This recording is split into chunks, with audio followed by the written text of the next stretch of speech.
Salam dostlar, aeroporttayım. Charlotte aeroportunda. Birinci çamadanımı vereceğim. Ondan sonra da keçeceğim içeri. Detalları yavaş yavaş size çekeceğim. Çamadanları burada özünüz verirsiniz. Şimdi boş kiosk tapıp bir video çekim sizin için. Geldim buraya. Burada scan boarding pass deyirsən. American Airlines-dan gedirəm deyə boarding pass'imi scan edirəm. Bu şəkildə.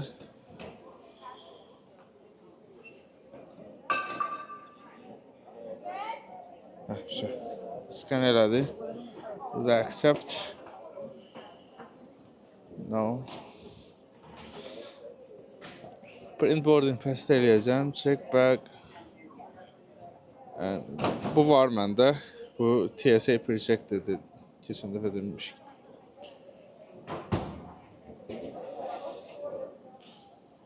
Continue. Pul ödəmək üçün də burada contactless yer də var. Kartı da oxutmaq üçün yer var. Relax. Check your carry bag on for free. Nope. No thanks. Buradan çıxan bu label'ı da buradan da biri həm biletimdir, həm də bu 40 dolların çeki. Ondan sonra çamadana təqi özünü qoyursan. Bunu da qoyacağım özüm üçün. Telefonu kənara qoyum. Amerikada çox şey self-check-in, check-out olduğu üçün burada özün edirsən hər şeyi. Çamadana bunu taxırsan belə. Sağ ol, getdik. Aparıb düşürdürük, sağ ol, var.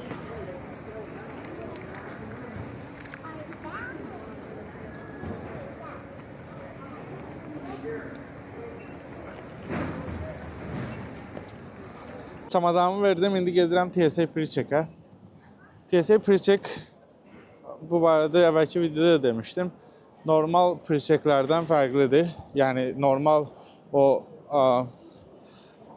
aeroport security'sindən keçməkdən fərqlidir. Burada xüsusi backgroundundan keçən insanlar, yəni artıq barmaq izini və backgroundunu, yəni heç bir həbsi olmadığını, doğru düzgün olduğunu ispatlayan insanlar TSA pre-check'dən gedir. TSA yazılır belə. Bunun üçün də sizə xüsusi nömrə verirlər. O nömrəni biletə əlavə edirsiniz aeroportu check-in eləyəndə və bu da sizin avtomatik olaraq biletinizə əlavə olunur. Siz də gəlib həmin bileti göstərəndə, mən hətta bu biletimi göstərim sizə. Məncə daha yaxşı olar. Görürsünüz burada TSA pre-check yazılıb. Belə. Burada. Bu deməkdir ki, mən artıq pre-check olmuşam. Yəni əvvəldən check olmuşam. Burada keçəndə əksər aeroportlarda üstündə suyu götürə bilərsən. Hər hansı bir şey, heç bir çamadanını falan, ayaqqabılarını çıxartmağa ehtiyac yoxdur. Bəzi metal əşyaları üzərindən çıxardırsan, proses eləməsin. Və həmçinin orada şüalanma var, hansı ki siz rentgen aparatı kimi bir aparatdan keçirsiniz. Oradan keçmirsiniz pre-check olanda. Bu çox önəmli bir şeydir. Çünki orada radiasiya olur və sizin radiasiyanız bədəninizdəki radiasiya çoxalır. Bu da xərçəngi gətirib çıxaran bir şeydir. Yəni benefitləri çoxdur. İllik yox, 5 illikdir məncə. Məndəki 75 dollar vermişəm. 75 dollara görə mən aldığım qarşılığı, yəni birincisi növbədə olmuram. İkincisi çox rahat şəkildə aeroportdan keçirəm. Problem olmadan keçirəm. Bunlar mənə çox yaxşı bir geri dönüşü verir. Həmçinin dediyim kimi bəzi şeyləri çox rahat şəkildə keçirə bilirəm. Heç bir problem olmur. Yəni çamadanlı, sumkanı o qədər yoxlamırlar. Suyunu keçirə bilirsən. Suyu bəzi aeroportlarda problem olur, amma çox aeroportda rahat şəkildə keçirə bilirsən. Heç nə, gedək indi. Təhlükəsizlikdən keçdim, heç bir problem olmadı. Çox rahat keçdim. Heç 2 dəqiqə çəkmədi. İndi gedirəm aeroporta, təyyarənin qapısına. Bir saatdan sonra mini başlayacaq. Mən həmişə tez gəlirəm, biraz işləyirəm təyyarəni gözləyəndə. Yəni miniyə başlamadan işləyirəm. Belə, gedək New Yorka çataq görək nə olur.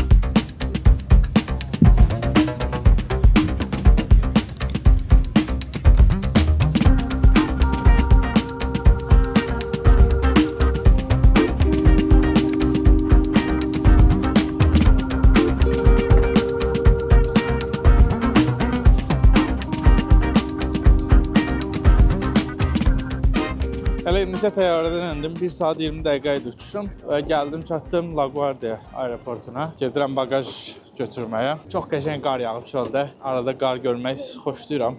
Qarlı yerdə yaşamağı xoşlamıram, amma qar görməyi xoşlayıram belə. Qar, hava dəyişkənliyi olanda yaxşı olur. Xoşuma gəlir yəni. Gedib indi bagajı götürürüm, sonra Uber çağıracağam, oradan otelə keçəcəm. Növbəti prosesləri də çəkəcəm. Ondan sonra da işə gedəcəm. Günorta 2-nin yarısıdır. Yemək yeməmişəm hələ, yemək də yeyəcəm. Ondan sonra yəqin ki işə keçəcəm. Bir bahar nə edirik.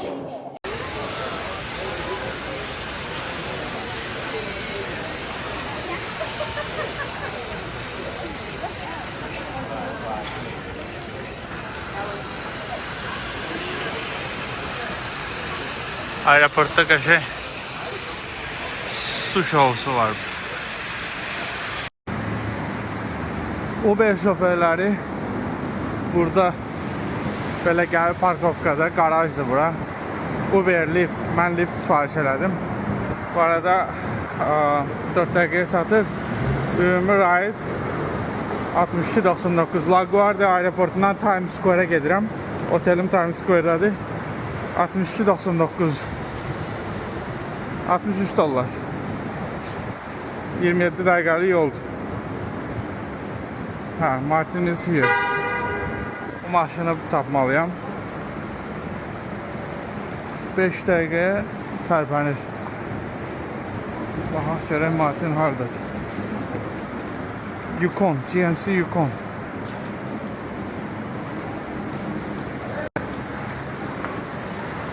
See. Martin? Yeah, that's me. Yeah, that's me.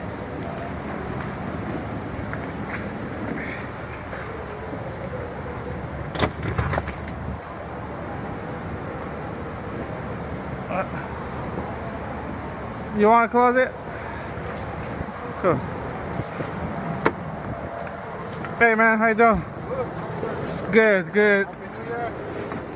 You too, man. All right. That's a nice car. Thank you.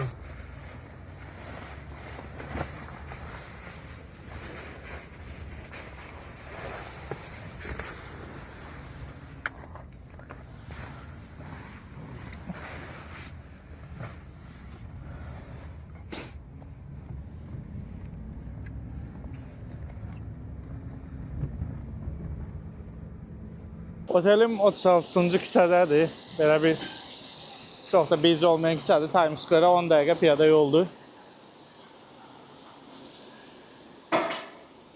Belə Həyat Palas. Gedirəm indi ora. Məncə girişi buradan görünür. Qəşəng.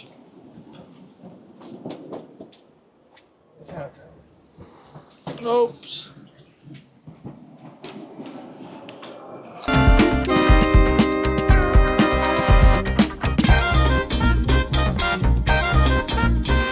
Gəldim, çatdım indi otelə.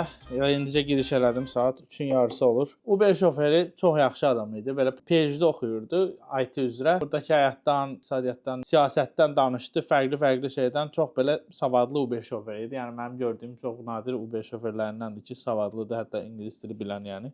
Normalda bilirsiniz ki, yəni burada Uber eləyən, Lyft eləyən adamlar dil bacarığı bilmədiyi üçün bu sahələrə yönəlirlər. Bu adam savadlı insan idi. Və nəysə, gətirdi, düşürdü məni, otelə check-in elədim. Bu oteldə otelin gecəliyi 460 dollar, 459 dollardır. 100 dollar da depozit verirsən. 917 dollar pul verdim otelə üçün 2 gecəlik. Belə, indi də gedirəm işə. İş yerindən biraz videolar çəkəcəm yəqin ki sizə. Əgər çəkməyə mümkün olsa, işim normal olsa, işim çox çəkməsə, sizin üçün videolar çəkməyə çalışacağam. Sonra da New Yorku gəzmək istəyirəm. Açığı yemək istəyirəm. İlk öncə baxım görüm nə yeyə bilirəm. Yəqin ki, yolları atışdırmalı bir şeylərə baxacağam. Amma iş yerinə getməliyəm indi. Belə, gedək görək nə baş verir.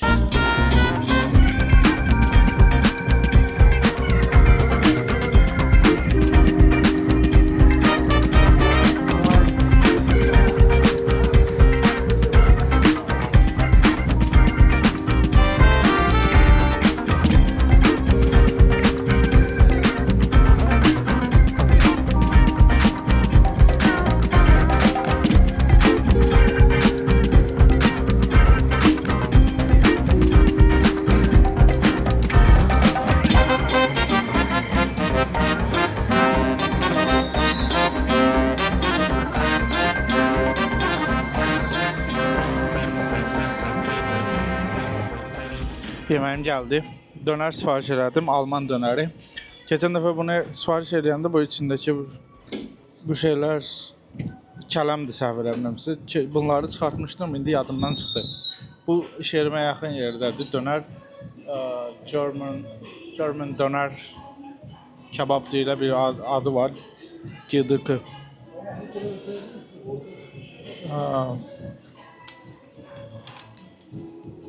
Yanımdakı da ermənidir. Bayaqdan erməni dilində danışır öz-özünə. Söyüş, nə bilmirəm. Öz üçün. Nəysə, içi belə dolu dönərdir. Qiyməti deyəsən 14 ya 15 dollar idi. Dadı da belə də. O qədər də xoşa gələn dadı yox. Ətin dadı xoşuma gəlmir açığı. Çox qurudur. Azərbaycandakı dönərlərin yerinə heç nə verməz. Doğrudan deyirəm, Türkiyədə də dönər yemişəm, Azərbaycandakının yerinə heç nə vermir. Nəysə, gedək.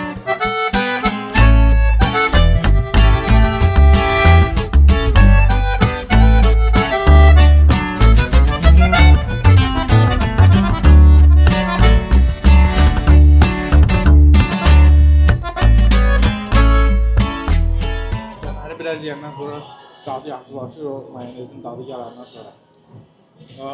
Qəşəng idi. Doyurur da ən azından. Biraz çöl tərəfini çəkim istəyəm.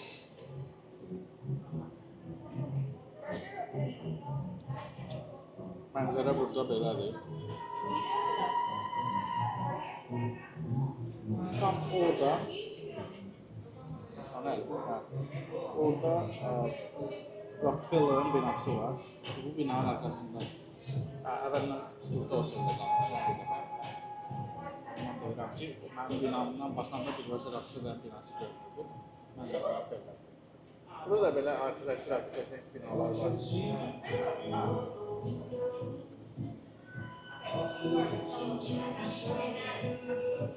Can I pay Apple Pay?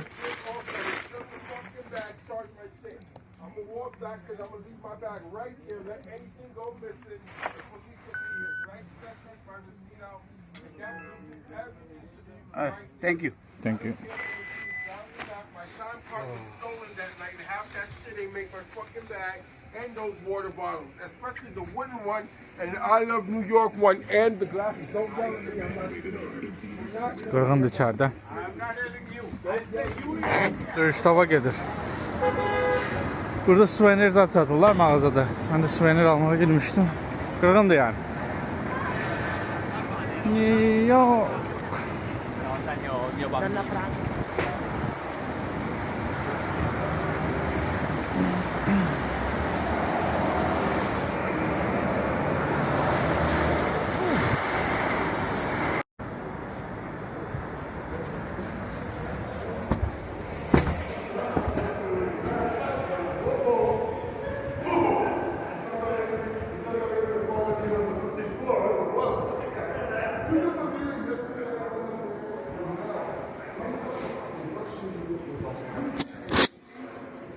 Good morning.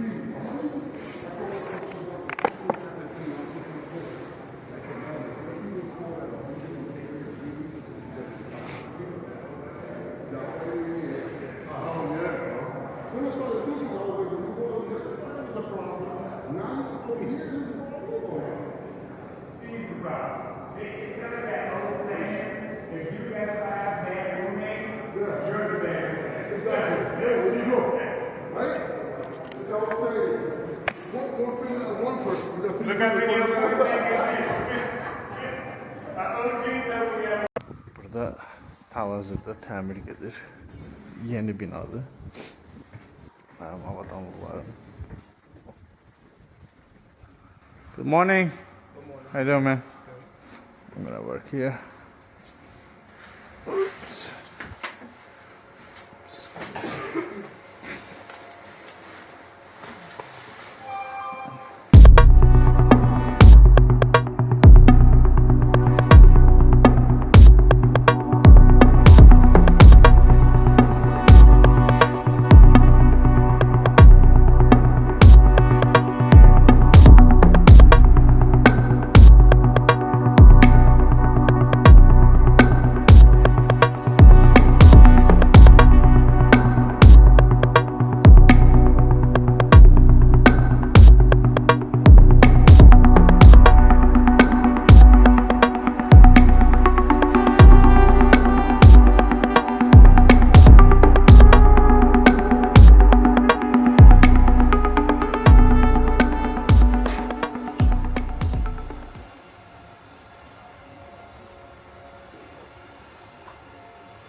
İşim qurtardı indi.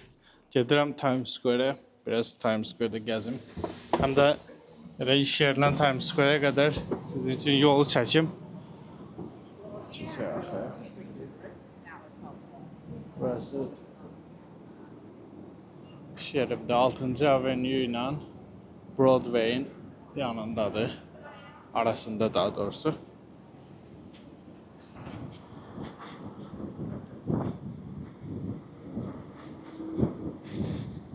Bir dənə sumkamdan mikrofonun tükünü çıxardım. New York küçələrini çəkim sizə. Bu arada mikrofonun tükünü taxdım. Bu küləyi vuranda çox səs eləməsin deyə. Deməli dünən gəldim. Mən səhv eləmirəmsə 4 idi, yəni şeydi.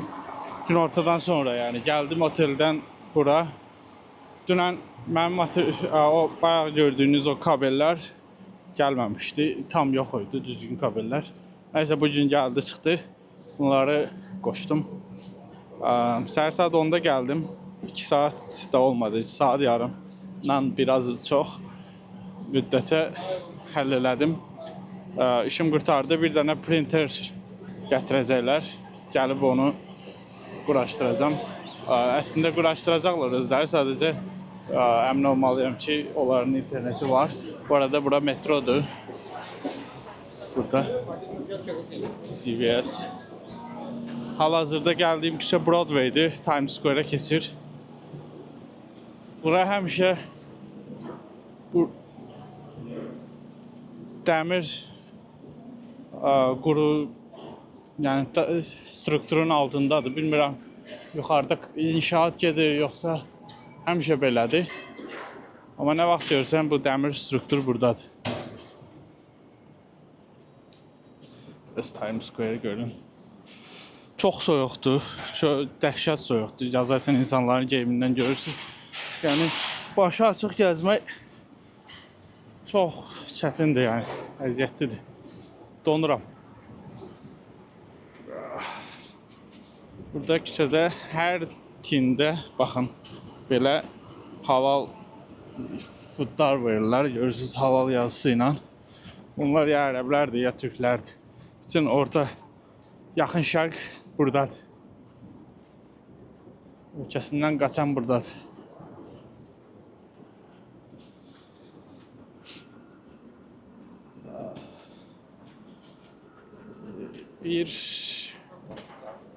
İki küçəm qalıb Times Square-ə getməyə.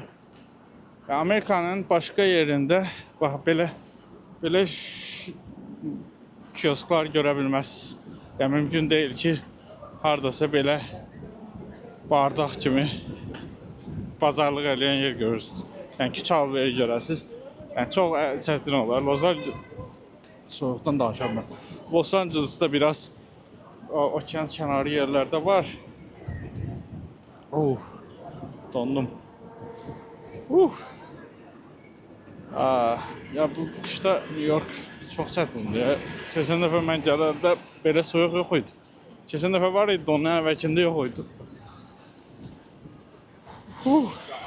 Donduq.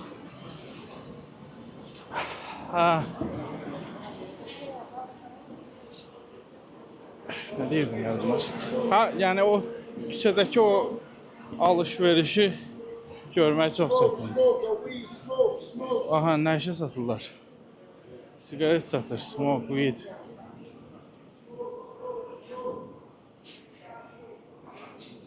Küçədə bildiyin smoke, weed deyib nə işə satır? Küçədə.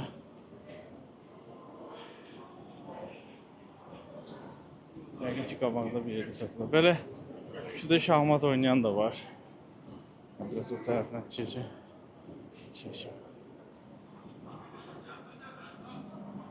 Qaqaş deyəsən, pulla şahmat oynar.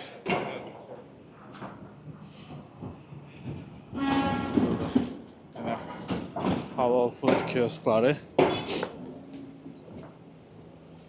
Çox soyuqdur, çox. Olduqca soyuqdur. Bu arada demək olar ki, heç nə yeməmişəm. Əslində səhər yemişəm də yumurta falan. Belə. Amma istəyirəm ki, bir Azərbaycan ya da ki, Rus, Özbək restoranlarından gedim. Gəldik Times Square-ə, giriş eləyirik. Times Square sağdır. Buralardaydı. Bir binadadır. Burasında Times Square'dir. Artıq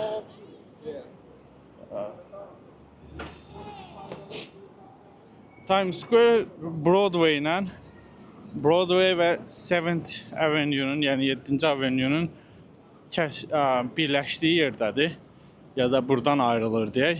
Həm də ki Times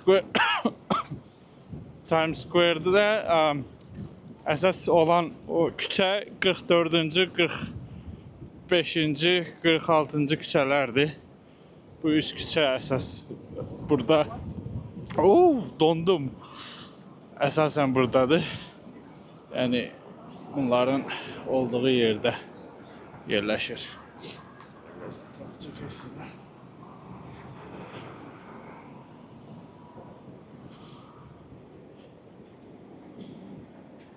Çox soyuqdur, çox. Olduqca soyuqdur. Əlimdə mikrofon, əlcək falan da yoxdur. Belə.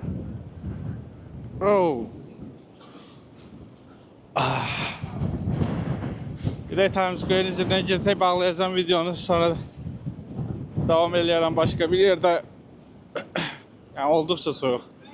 Həmən burada çöldə işləyən insanları heç başa düşmürəm. Yəni başa düşmürəm dediyim, yəni onlar çox əziyyət çəkirlər burada. Başa düşürəm təbii ki də. Çox əziyyət çəkirlər.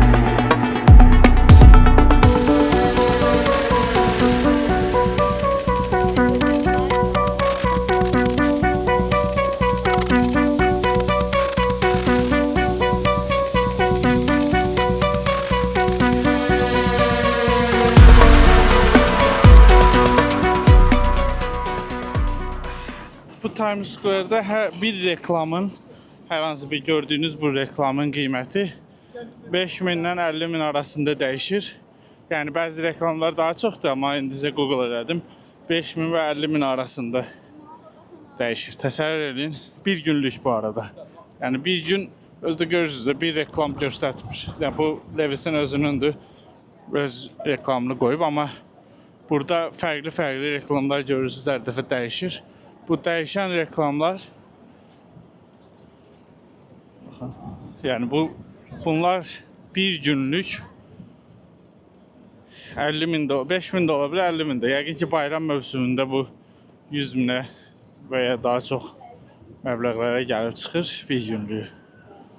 Belə, Times Square-i buradan göstərim. Biraz da elə yuxarıdan da Times Square-in özünü göstərirəm sizə. Times Square oradadır. Saata görədir.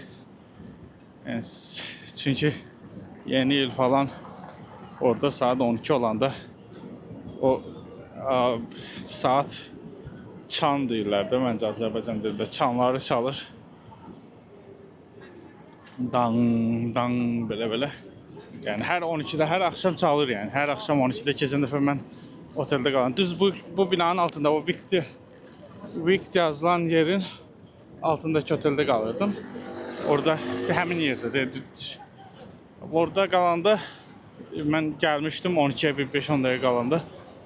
Burada həmin saat 12 olan kimi o çanlar çalmağa başladı. Ondan sonra da buraları bağladılar, insanlar getdi evlərinə. Qəşəng səhər-nəvə var ha, cəmaət donur. How was your experience with Times Square? Feedback verir bilərsiniz. Get, New York'ta yaşasın, get. Pul qazan. Məsələn, ehsansız öz adam.